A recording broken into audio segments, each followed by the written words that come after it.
Everyone, we are almost at $100,000 per coin for Bitcoin. Obviously, you can buy as little as $1 somewhere like Coinbase.com.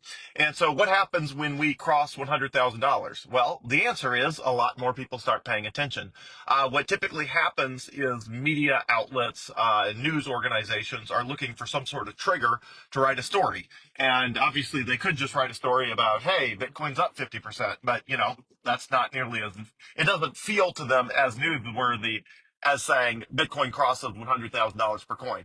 So typically, when you get a major milestone like you know $100, $1,000, $10,000, $100,000, etc., you tend to get a new wave of news stories about Bitcoin crosses $100,000. What does this mean? They interview people, they do their thing, and so typically, what happens is you see another wave sort of adoption as everybody who was sort of asleep to Bitcoin's activity suddenly waking up because suddenly it seems to be everywhere. Someone's talking about how is Bitcoin above $100,000 and what does that mean and all that. So it feels like we're still very, very early in this price cycle. It feels like we got a very long way to go per the videos I've recorded recently, where it feels like I think we have at least 9 months to 12 months more of sort of aggressive upward price action before there's a significant dip. So everything seems like it's perfectly on track. Also, a judge in China ruled today that Bitcoin is legal for Chinese citizens to hold. China has always had sort of an on again, off again relationship with Bitcoin.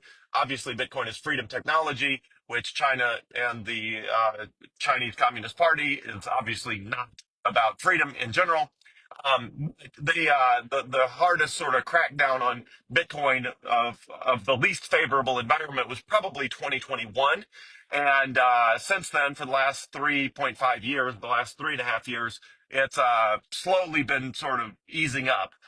Still, a lot of Bitcoin mining happens in China, even though it's technically illegal to do that, and even though businesses are not allowed to engage in Bitcoin activity. Judges have regularly ruled that Bitcoin is legal for Chinese citizens to own. Also, Hong Kong has their own Bitcoin ETFs, so a lot of people in mainland China can buy Bitcoin through that.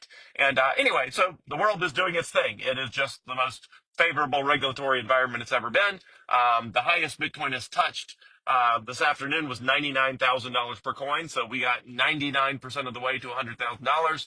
And I think it seems pretty clear we will cross $100,000, if not today, then within the next day or two, it seems. Again, we could get a pullback, but that's just what it feels like. And as it crosses $100,000, at some point, again, the news coverage of major milestones tend to drive even further adoption. And we'll just keep that flywheel going, and it'll keep going like that for probably quite a while. So keep the questions coming if you got them. Would love to hear any thoughts anyone has about anything. I am here to serve. The world of Bitcoin is going fantastically well. And let me know if you need anything. Thanks, everyone.